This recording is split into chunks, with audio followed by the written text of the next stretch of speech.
Hello my 7 Deadly Sins family and friends, welcome back to another video. Today we're doing the newest sector of the space-time junction with a P4 Elaine. Now I implore you to, this is so hard for a P4 Elaine. You need to have insane luck, you need to have really good RNG for the skills that this boss uses, and you need some pretty decent stats, okay? I don't think you can have any less than this if you have P4. If you've got P5, you have a lot more leeway because of what P5 does.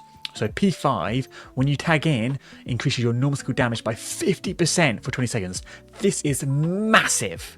And then of course, if you have anything else, after P5, it's going to be so much easier. So yeah, I'm not going to go over the rest.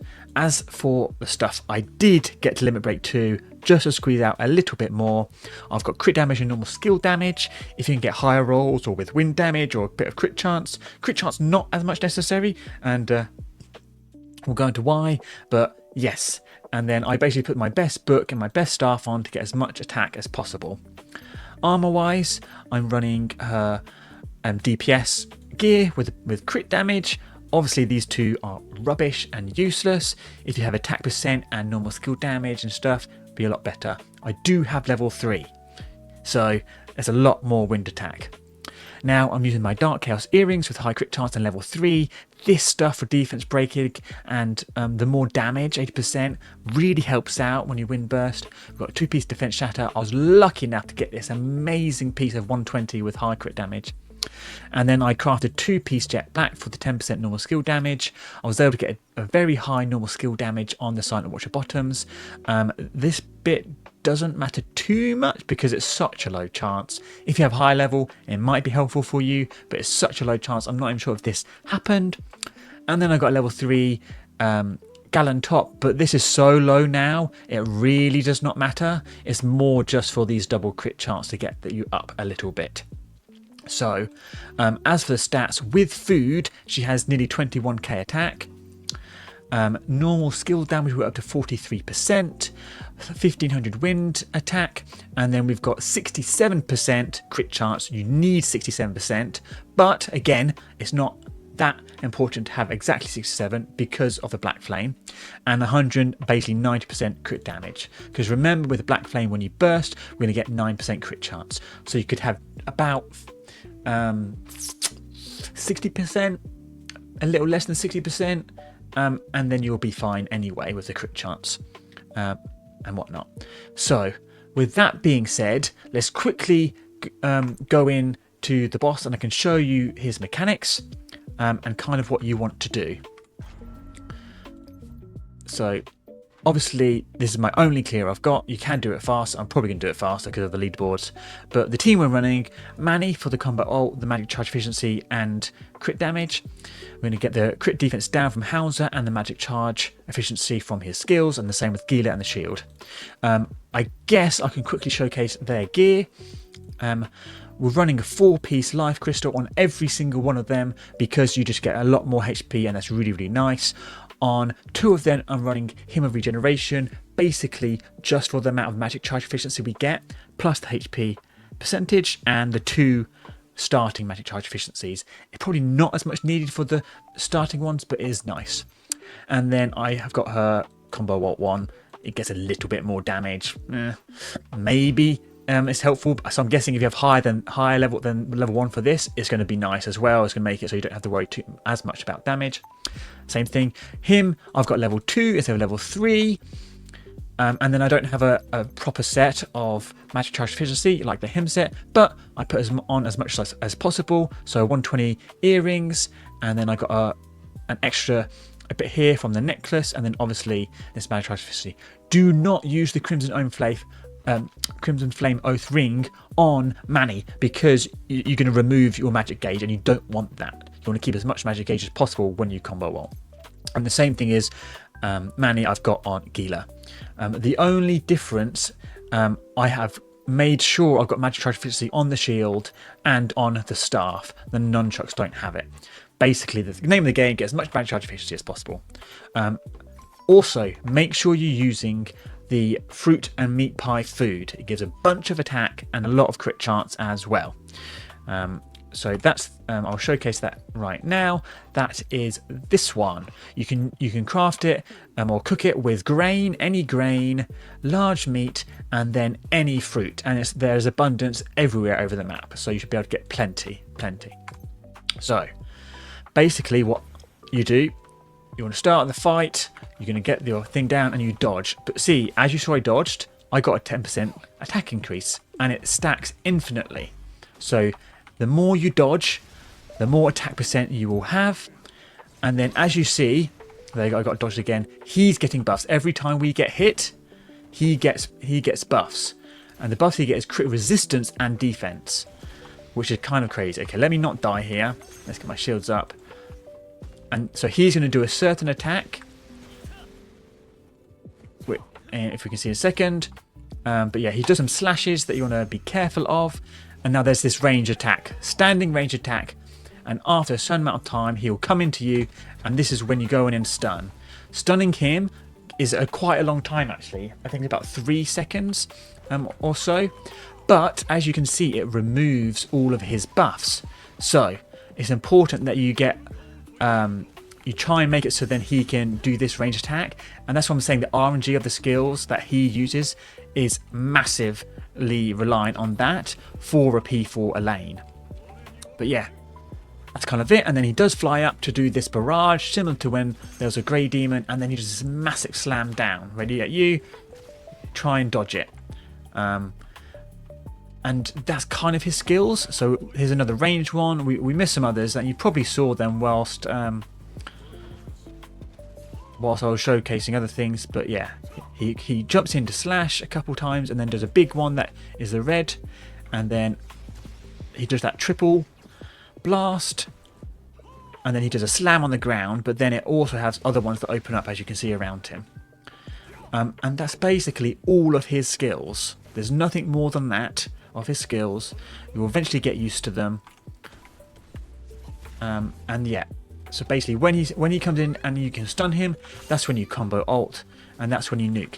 He does fly back, as you can see. He's moving back after he gets stunned. He doesn't always fly up into the air, but he does always jump back. So as you'll see in the run that I'm about to showcase, once he's started to fly back, I will dash towards him and carry on and doing my combo, right? So yeah, I don't think there's much more I can say about his mechanics.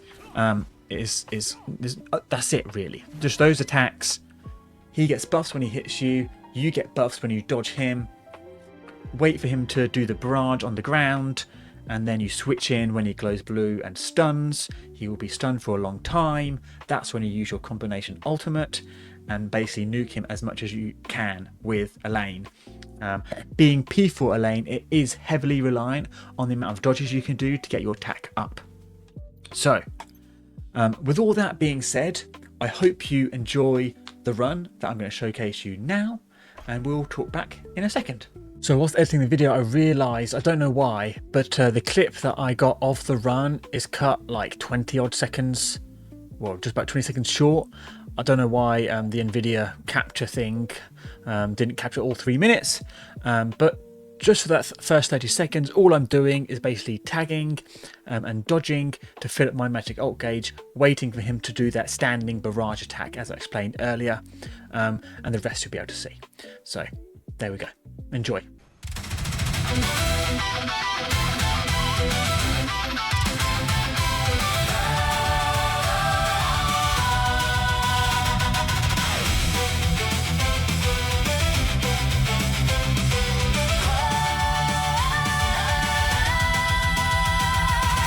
Foreshadow circle close, unbroken temple stone, whips hiss through the dust, staves crack like rotten bones. Blades flash at my throat, spikes bloom at my side. I plant both feet down and let the storm arrive. Hear that breath, that turning sky. My name is carved in the wind tonight. You came for fear, you came for fall, but I was born to answer all. Green wind, shuriken, spin, spin, spin. Holy whirlwind, take me in. Green wind, shuriken, cut through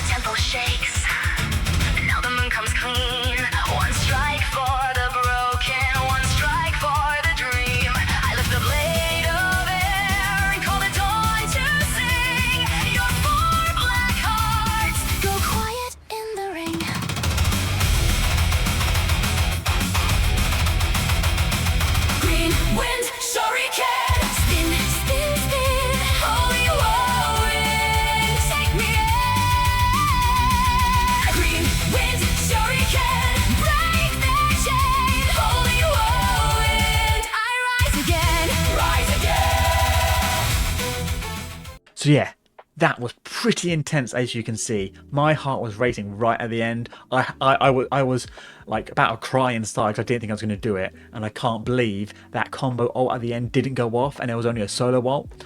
Otherwise, I wouldn't have to have panicked when he flew in the air. But it is possible. It's just insanely RNG reliant for a P4 Elaine.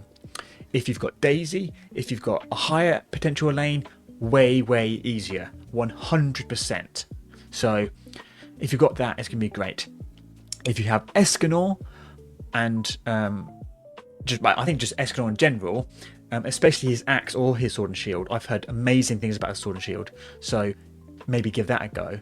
I need to find a friend to showcase this. If you want me to try and showcase a low potential Escanor, complete it, please let me know and I will search and find someone to do that for you. I unfortunately do not have a low potential Escanor, so I just don't think it's fair for me to showcase a run like that when not a lot of people will have such a high potential Escanor. But yes, hopefully these tips have helped you understand the space-time junction. Hopefully it has helped you understand ways to buff yourself and not take as much damage, as well as do as much damage as possible to the boss using such a low potential Elaine. And yeah, I just hope it has helped. So if it has, I'd really appreciate it if you could consider liking, commenting and subscribing. It really helps me out. It really makes me feel good about myself because I love helping you guys, you know. I'm on the road to 1k subs and we're getting there so close. I would really appreciate it.